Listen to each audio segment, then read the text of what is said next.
Hello, everyone, and welcome to the first episode of the Fourth Down Focus podcast. Today, I'm joined with Kian and I'm James, and this is the first episode we've got for our new NFL podcast based around the UK content side of it. So, seeing our perspective of things from the UK rather than probably every other podcast at the minute, which is with Americans. So, yeah, you're right, Kian? Yeah, I'm not too bad. I just want to quickly mention I don't normally sit like this. I'm doing it in the front of my car because I'm off to the football in a minute. So, there's no one come at me for how I'm sat. And if you hear any cars, anyone knocking on my door, just ignore it. Yes, yeah, just to clarify, he isn't just sitting weird, he's in his car. Budget first episode, but we'll go with it. So I think first thing we talk about today is Louis Samet, the Welsh rugby player, made the transition through the international player pathway and has now signed with the Kansas City Chiefs. So what do you think about that one? It's a weird one for me because I just remember Christian Wade always. Whenever it comes to this sort of thing, I always bring up Christian Wade. And obviously, he went to the Bills, and I mean, he played a few preseason games, and I probably failed. Let's be honest, he failed, and now he's back in rugby. And I think it's like the transition is so hard because when they're running in rugby, they're going trying to get down the middle. Yeah. He just kept missing out gaps and stuff. Like he was out wide trying to cut in, and he was getting tackled. I think it's so hard to transition. And fair play to Reece Summit getting picked up by the Super Bowl champs, and we'll have to see what he does. What position is he going in? As a wide receiver or is it running So back? he's been put in as a mix of a receiver and a running back. So Okay. he's like a dual role at the minute because they're not really sure where he's going to play. But I don't know if he fit as a running back to be honest. 'Cause I think with his build, he's too tall to be a running back. And when you're that Yeah. sort of height, you've got to have like a Derek Henry almost sort of build where you're massive, so you can just stiff arm people out of the way and get through. Whereas I think as a receiver, he's got more of a chance because route running is, you can learn it as much as it's does need to come naturally. Some parts of it, you can learn the routes and be able to do it if you're quick enough. And when he did clock in, as was it quicker than Tyreek Hill across like his top speed? Something like that. Is like 24 miles per hour or something like that. So, that's he's not slow by any No, stretch of the no. imagination. So I think as well, or I saw an interesting point about it, and it was the with the new kickoff rule with the whole landing zone and the teams moving forward with more chance for returners. I think we could probably see him a lot in a returning role No, as opposed to 100%. him. I was thinking that as I said, what position is he? I was thinking first season we might see him get put in more of a returning sort of thing, whether it be punt, kick off, anything like that. Because I mean, he's so fast. All you need is one bit of space to break, and he can just break through it. So it'll be interesting to see. I'm looking forward to it, but I don't know if he'll get much game time next year. So definitely not next year. Yeah, I mean, I think they have the extra spot obviously on the practice squads for the international players. So they theoretically every team could sign one of the pathway Yeah. players this year and put them on a practice squad because they get the extra space anyway to put them on there.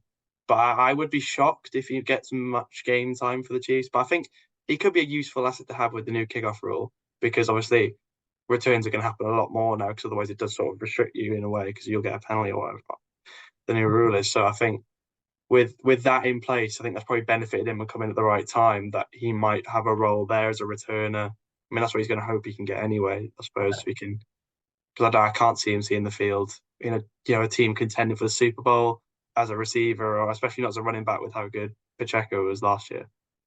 I think his only saving grace, when you look at that wide receiving core for the Chiefs, I mean, if Marquez Valdez Scantling can do it, anyone can. Do you know Yeah, that bloke is horrendous on his day? He just drops everything. So, I mean, a lot of people have been saying, he's going into such a good team that he won't get any minutes. But when you look at that wide receiver, it's not that great compared to the rest of the team. And they're looking for someone like that. But I don't think he'll get many minutes next year. no, I mean, you say the same with Kadarius Tony as well. I suppose he had a very interesting end to last season after some controversial things on Twitter I saw. Yeah. Especially as a Giants fan, that was a interesting time to be on Twitter. But I think, yeah, he's got a chance. I think I would be shocked if the Chiefs aren't drafting a receiver at 32, to be honest. There's so many, this is probably the best receiver class we've seen in a long, long time. And I'd be shocked if they don't take advantage of it because, Rashi Rice, I think Rice is good enough, but then you have the whole thing with him. Obviously, we Yeah. heard the other day that even involved in a sort of hit and run incident with and whatever has gone on there. So, with him in controversy, they've got rid of Valdez-Scantling now, and Kadarius Toney, is he realistically going to play a minute for the Chiefs next year? I doubt it. So there's a chance he slides in there, but I think realistically the Chiefs are probably going to draft at least one, if not two receivers in this draft because that's their main issue. I think if you get Mahomes a good weapon, it's just going to be because he only won a Super And Bowl with what he had. it's scary, It is scary really. what to do. He's not, apart from Kelsey at tight end, he's Yeah, hardly got any weapons realistically that he can throw the ball to, and yet he's still taking him to another Super Bowl. It is scary to think, yeah, and even more scary that we have to play them twice a year. yeah. Fun. Although we did beat them this year on Christmas, let's not forget. Did yeah, he did absolutely. I mean, speaking of rivalries, obviously we've had some free agency moves. I mean, as a Giants fan, I think the main one for me was well, we got two, but I think Saquon was the one that was talked about a lot. Obviously, we traded him to the Eagles, which is a sore subject still, I guess, for a lot of Giants fans, including myself, because obviously, there's any team you don't want a player on your team to end up playing for, probably the Eagles, bar if it wasn't the Cowboys. So, but I think it's a big move for Philly, getting another piece in that offense, which is already very good. You get one of the best running backs, if not the best in the league, and you put him into that really good offense. I think he's definitely going to thrive. I think it depends on their offensive line. I think that's the big question with them now with Kelsey Yeah. retiring at centre. That's a very, very big hole that needs filling. And, it's not going to be easy to replace a player like Jason Kelsey. So I think he's got the potential to thrive in that offense, but they've got to sort that offensive line out and they've got to do it soon. I mean, Kelsey, when you speak about it, he is arguably the best center of all time. Yeah. And now he's just living his life at WrestleMania. I seen him on there the other day and doing his podcast, doing his thing. So, I mean, fair play to him. I love the guy. But yeah, like you say, in football terms, it's going to be hard to replace him. And also in character terms, I Yeah. imagine he's a good lad to have around, leadership style, all that sort of stuff. You can imagine him being like almost a main part of that. And I think he'll be a big loss for them. But if they can replace him with someone half as good, then that'll still be good enough, in my opinion. So Saquon's going into decent setup, but that loss of Kelsey could be horrendous. Yeah, I think it all depends on how they fix that issue with not because I think it's not just on the field, it's also off the field as well that they're going to see there's going to be a big change, and it does happen when you see these seasoned vets who've been at these teams for so long, they build up such a rapport and with the team and with everything else, they become like a fundamental part of the chemistry of the entire team. So when they leave, it's just like what on earth do we do? But I think yeah, it'll be interesting to see how he does in Philadelphia. I mean, hopefully he doesn't do very well because it means that we'll end up in the playoffs again if we have a good season. But I can see him doing very well in the team that gives it. If he's given the space to run, he will do well because especially how he still did well with our offensive line last year, which is a miracle in itself because it's probably one of the worst defensive lines I've ever seen in my entire life. I think he's definitely going to be able to succeed in Philadelphia.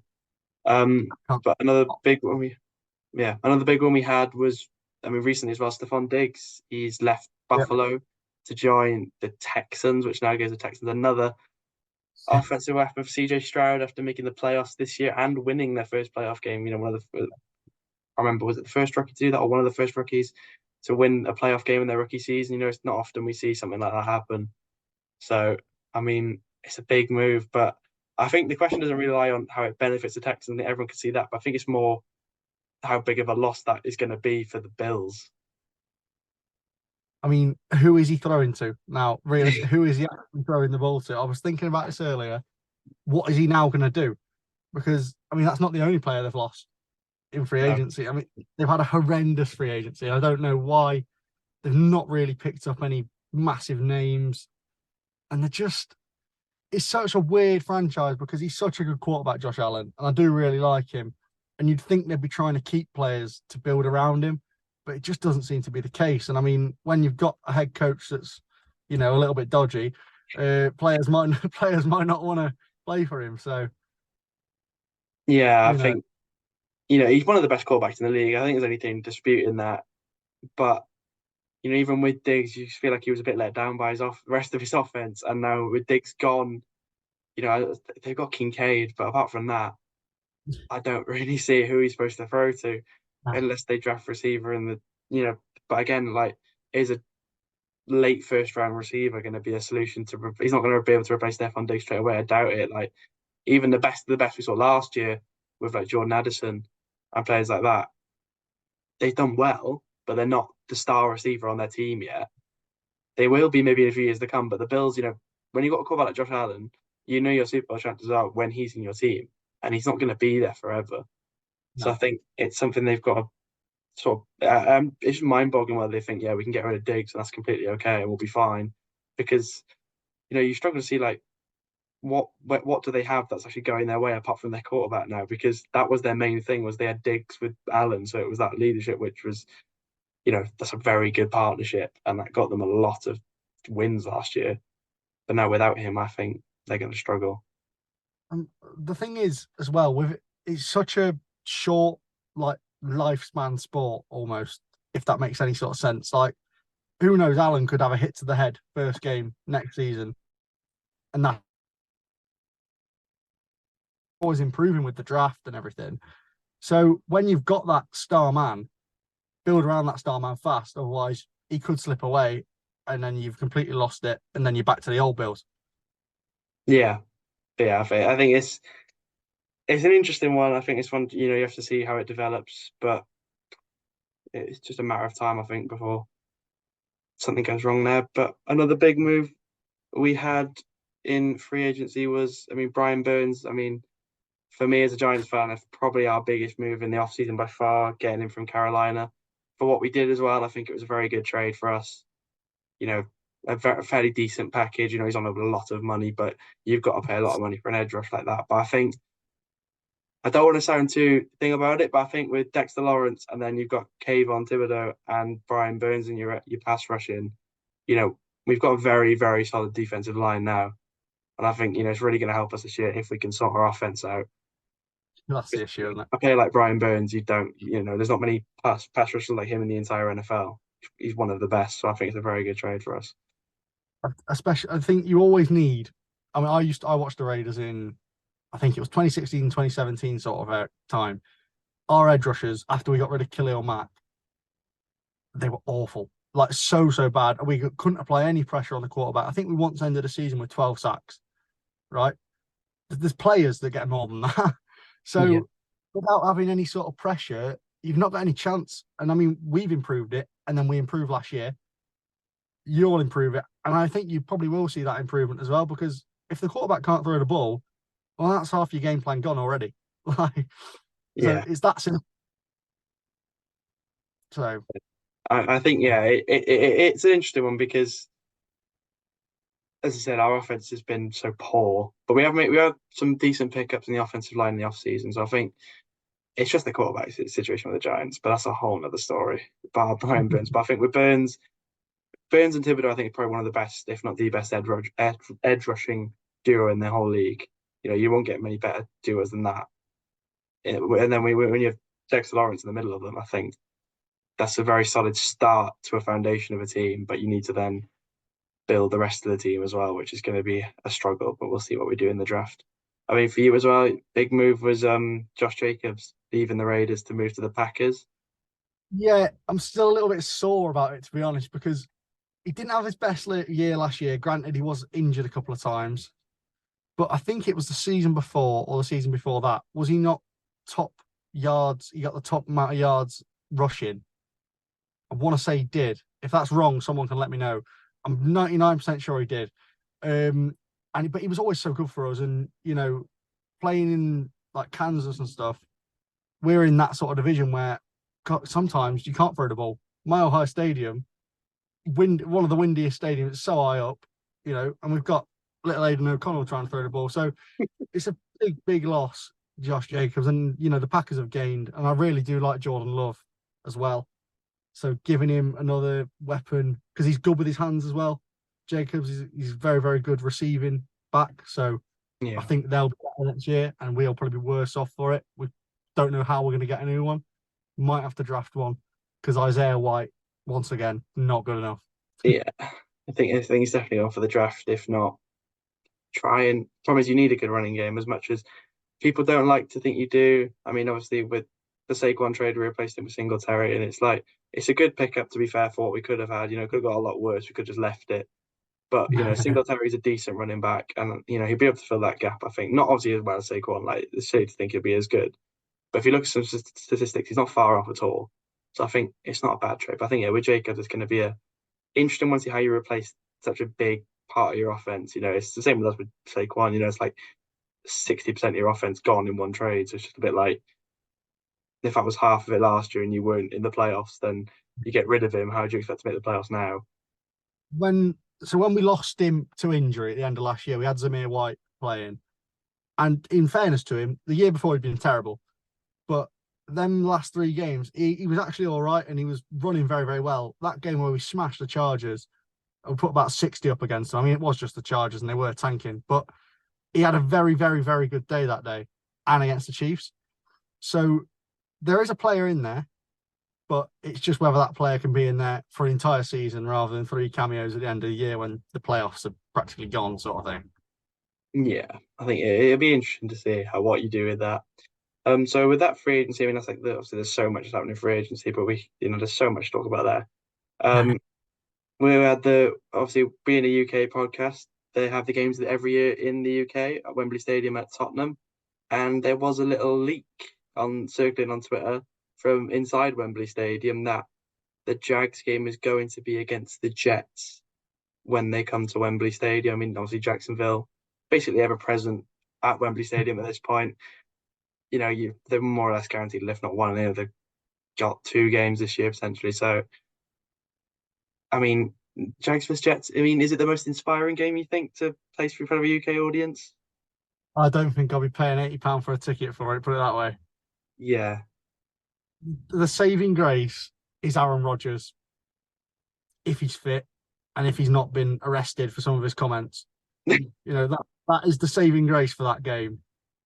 Apart from that, that is horrendous. Like the yeah, NFL, I get why they don't want to move the biggest games over here because then your prime time games are usually on at 1 a.m. over here.